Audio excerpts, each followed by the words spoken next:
Maintenant, on va corriger l'exercice numéro 4 de la série numéro 1 de révision. C'est un exercice de bac 2012, session principale.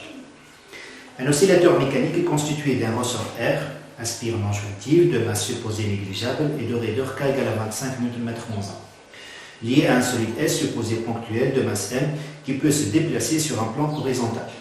À l'équilibre, le centre d'inertie G du solide coïncide avec l'origine O d'un repère OI. La position du solide à un instant t donné est repérée par son axis x de t dans ce repère. Figure 2.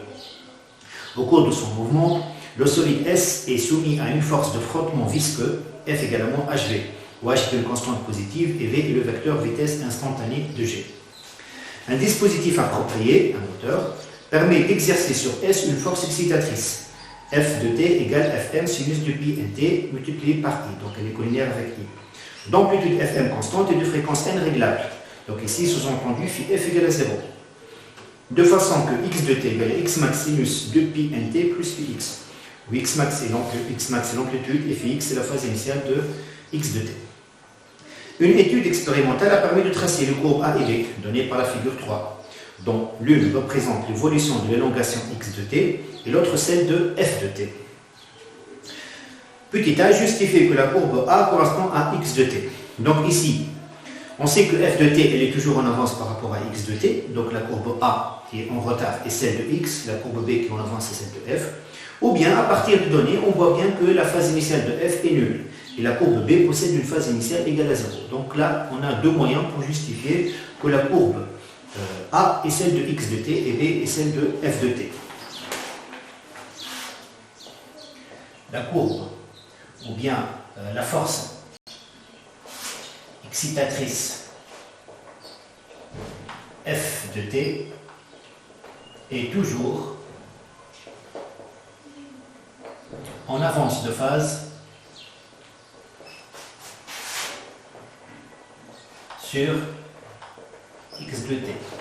Donc, la courbe B est celle de f de t et la courbe A est celle de x de t. Détermine les valeurs de x max, f max et n. Petit b, donc x max. L'amplitude de la courbe A, c'est 5, 10, moins 2 mètres, 5 cm.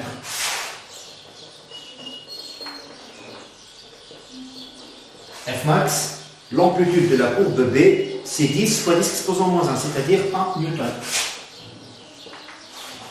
Alors pour n, on a deux carreaux sur l'axe horizontal, valent 14 sur 3 pi, 10 puissance moins 2.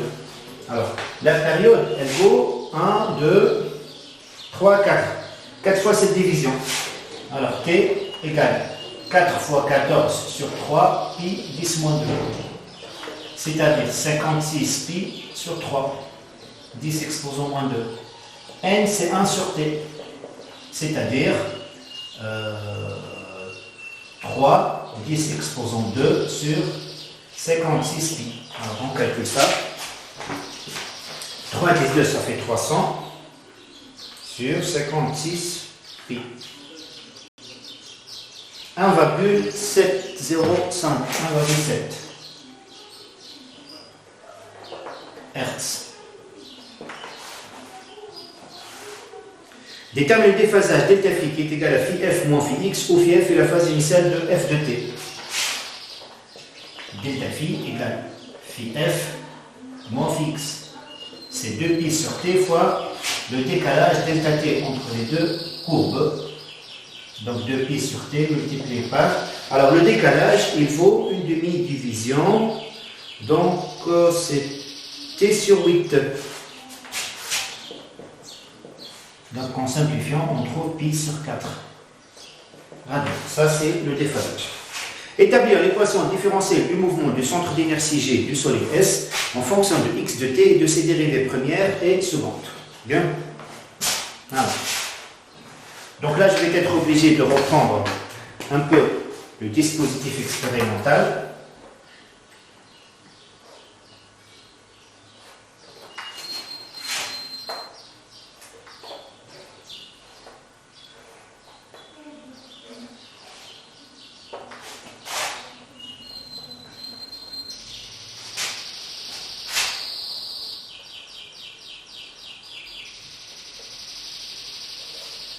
Bon, ça suffit normalement. On représente toutes les forces qui s'exercent sur le solide, notamment le poids, la réaction,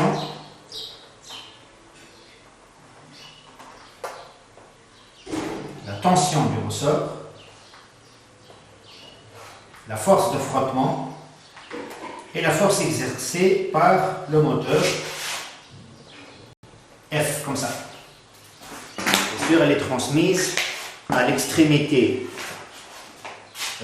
droite ou bien gauche du ressort. Bien. Alors, bilan des forces.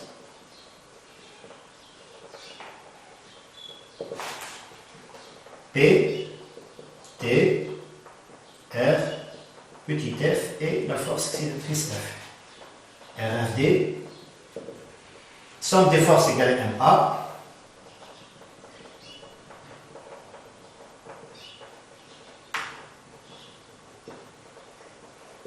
Alors cette relation, on va la projeter sur l'axe OI, qui est déjà représenté bien sûr sur le schéma, donc qui est comme ça, voilà.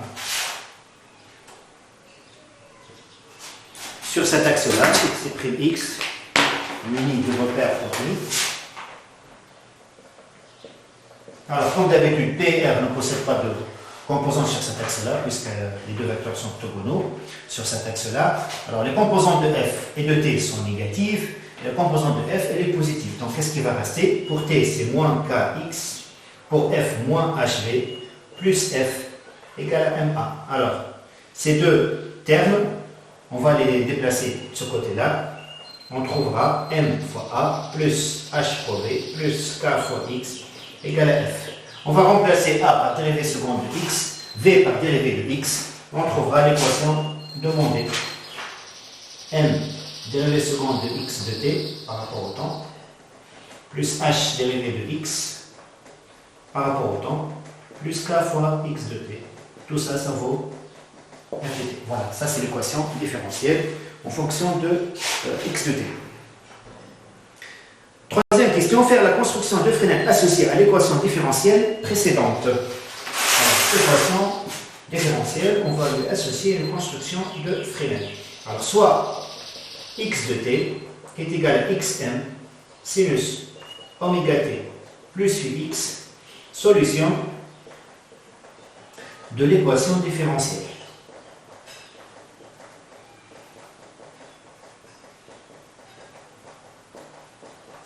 Donc les vecteurs de Fresnel vont être tous écrits en fonction de cette solution-là, pour qu'on puisse associer à chaque terme de l'équation différentielle un vecteur dont amplitude et phase initiale qui vont définir ces caractéristiques.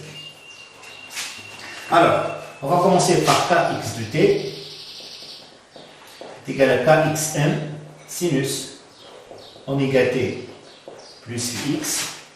À ça, on associe un vecteur qu'on va nommer V1, d'amplitude kx max et de phase initiale phi x. Deuxième vecteur, h dérivé de x de t par rapport au temps. Donc ça sera h oméga xm sinus oméga t plus phi x plus pi sur 2. À ça, on associe un vecteur qu'on nomme V2, d'amplitude h oméga x max et de phase initiale phi x plus pi sur 2. Le terme m dérivée seconde de x de t par rapport au temps, c'est m oméga carré xm sinus oméga t plus ux plus pi. À ça, on associe un vecteur V3 qu'on nomme m oméga carré xm et de phase phi x plus pi. Dernier vecteur, la force F de t, qui est égale à Fm sinus oméga t, on lui associe un vecteur V d'amplitude Fm et de phase phi f qui est égal à 0. Bien. Maintenant, voyons de ces quatre vecteurs lequel on connaît son amplitude.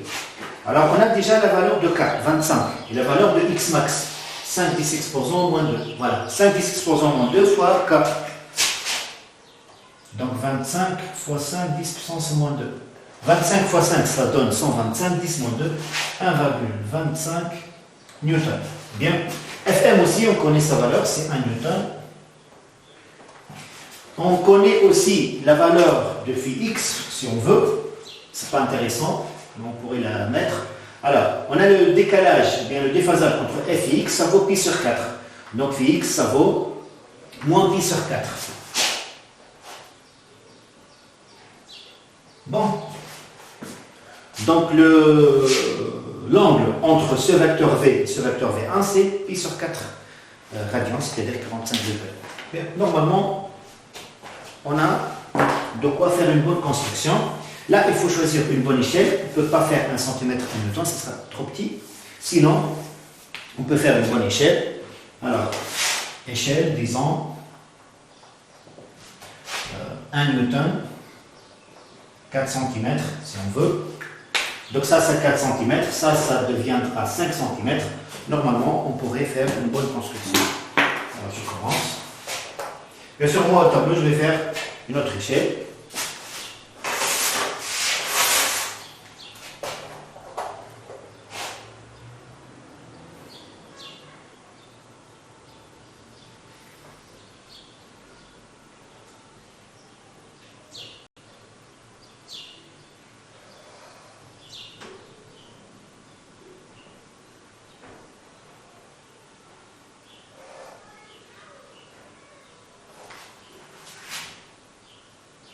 Ça, c'est mon vecteur V1.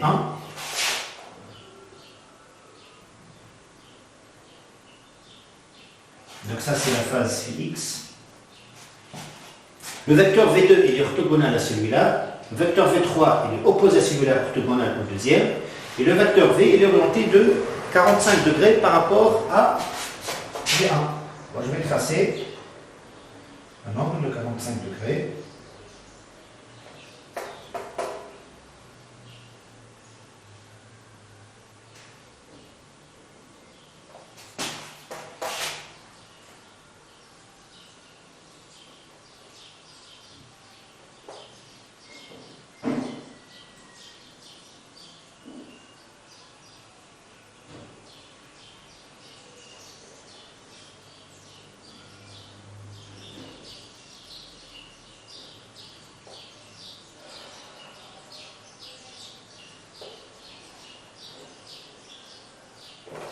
Voilà, ça c'est mon vecteur V, d'amplitude Fm. Bon, je continue avec d'autres couleurs.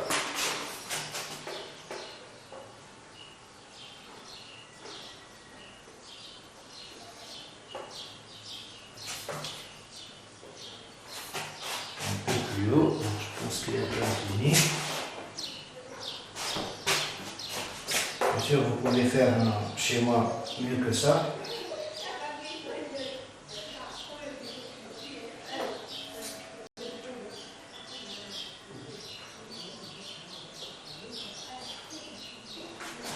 Voilà.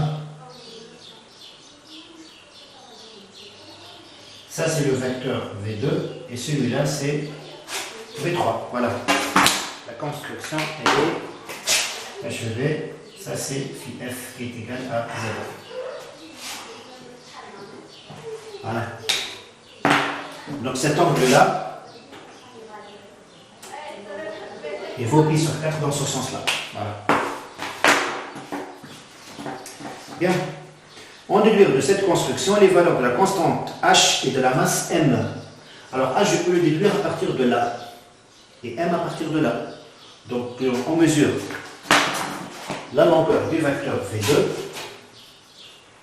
Là, on a deux moyens. Soit on utilise les longueurs des vecteurs, donc on mesure en centimètres, ensuite on convertit en newton, ou bien on utilise les propriétés de la forme, c'est-à-dire V2, c'est le côté qui est opposé à pi sur 4, dans un triangle comme ça, qui est rectangle. Donc cosinus pi sur 4, ou bien sinus pi sur 4, ça donne V2 divisé par V. Et on pourrait déterminer aussi la masse M par la propriété de cette forme-là, ce trapèze-là. Bon, sinon, je peux faire un petit effort. Donc 14,5.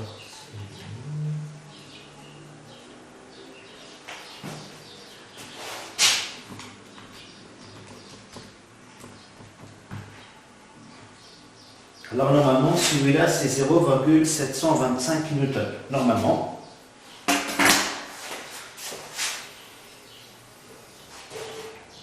Je continue de l'autre côté. Alors, V2 est égal à H oméga X max, c'est à peu près égal à 0,725 newton. Donc H, ça sera 0,725 divisé par oméga, c'est 2pi fois n, n qui est égal à 1,7 fois X max qui est égal à 5/6 moins 2. Donc calculons la valeur de H.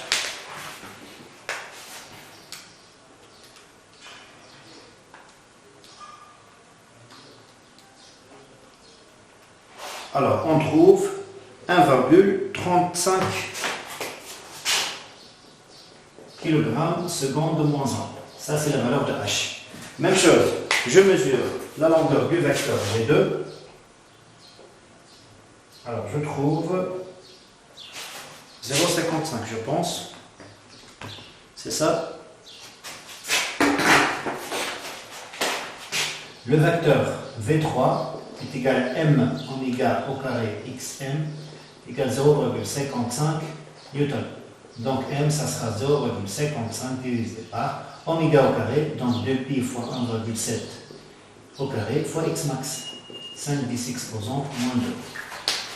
Alors, je calcule, divisé par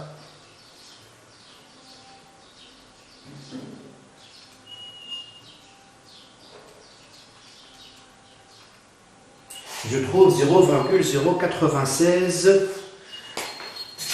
kg. Bon, c'est à peu près 100 grammes. Petit d, montrer que x max égale f max divisé par racine de 2pi n h au carré plus k moins 4pi carré n carré fois m au carré. Donc là, on va utiliser la règle de Pythagore appliquée dans ce triangle-là. Je vais effacer ce côté-là.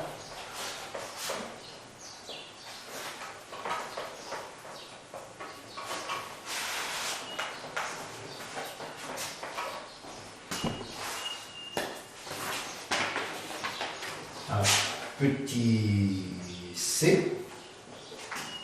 D'après Pythagore,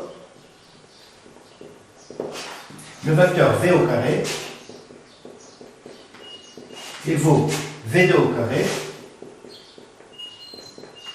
plus V1 moins V3 au carré.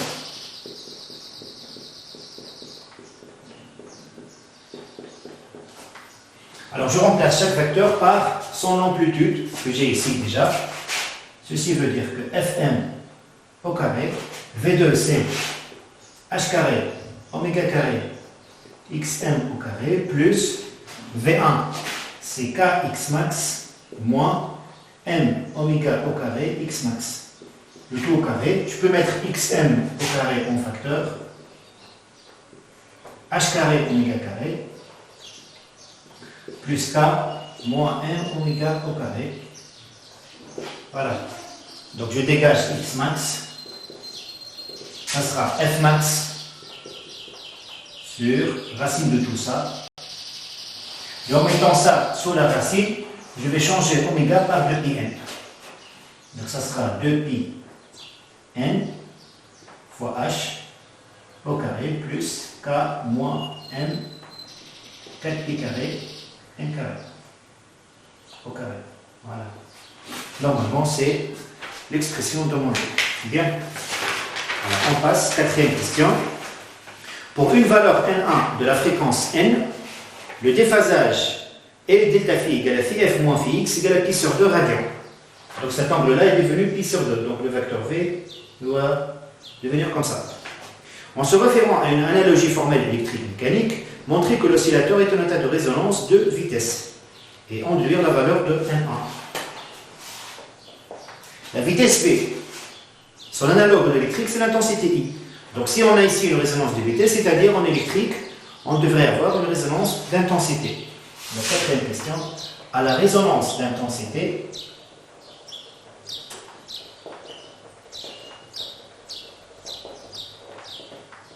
phi U moins phi I égale à 0. Par analogie, électrique mécanique,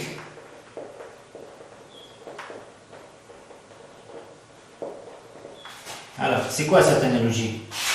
U de t, ça lui correspond à F de t, I de t lui correspond V de t, et bien sûr Q de t, ça lui correspond X de t. Q, c'est-à-dire, bien I, c'est dérivé de Q. C'est-à-dire V, c'est dérivé de X. Alors, si phi U moins phi I égale à 0, or, phi I, c'est phi Q plus pi sur 2. Donc, ceci veut dire que phi U moins phi Q moins pi sur 2 égale 0. Ceci veut dire que phi U moins phi Q égale à pi sur 2 radians. Maintenant, par analogie, phi U, c'est-à-dire phi F, moins phi X égale à pi sur 2. D'où phi F moins phi X égale à pi sur 2. C'est la résonance de vitesse. Voilà. On dure la valeur de N1. Quand est-ce qu'on a la résonance d'intensité? Lorsque N1 égale à N0, même chose ici, en mécanique. À la résonance de vitesse, N1 égale à N0. C'est quoi N0? C'est 1 sur 2 pi, racine de K sur M. On a tout, donc on peut calculer. K c'est 25. Et M, c'est 0,096. Alors, je calcule cette valeur. Avant.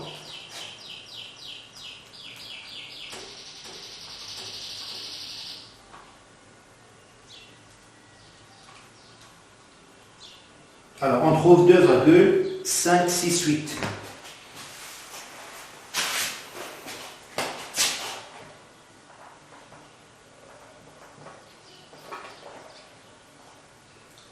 Hertz. Voilà. Ça, c'est la fréquence de la résonance de vitesse. Bien. La masse M ne peut rester solidaire du ressort que pour une valeur de la tension du ressort ne dépassant pas 1,5 newton.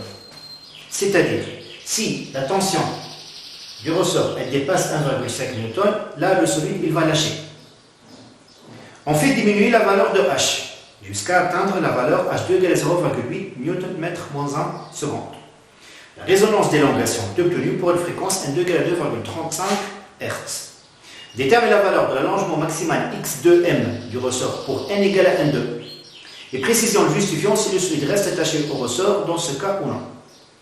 Donc là, on va chercher la valeur de X2 max avec cette nouvelle fréquence. Alors pour chercher cette valeur, il suffit juste de remplacer X2 max. Il suffit de remplacer N par la valeur de N2 ici, dans cette expression-là. Donc Fm, je remplace directement. Donc on a dit que Fm ça vaut 1 sur racine 2. Alors on fait attention. 2 pi N c'est 2,35 fois la valeur de H qui est égale à 0,8 H2 au carré, plus, entre parenthèses, K c'est 25, moins M 0,096, multiplié par 4 pi carré, fois la fréquence N au carré, 2,35 au carré. Tout ça au carré. Alors, on calcule.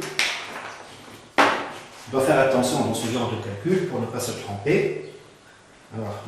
Alors je commence par là. 2,35 au carré, multiplié par 4 pi au carré, multiplié par 0,096. Bien. Je fais ça moins ça. Bien sûr, je trouve l'opposé de ce qu'il y a entre les parenthèses. Mais au carré, ça élimine l'opposé. Alors j'ajoute tout ça au carré.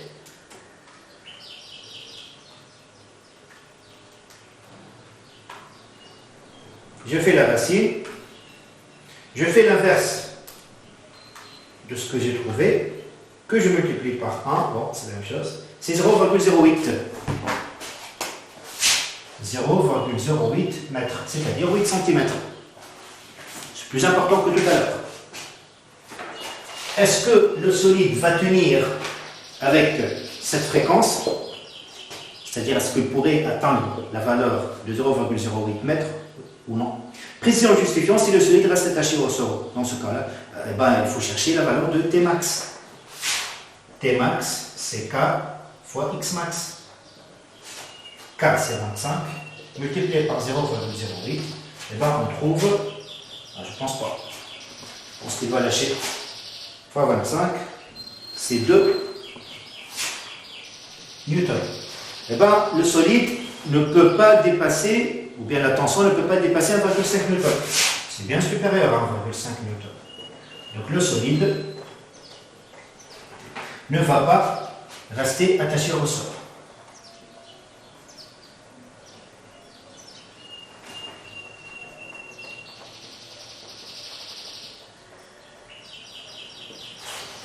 Voilà, ça c'est la correction de l'exercice numéro 4 de la série numéro 1.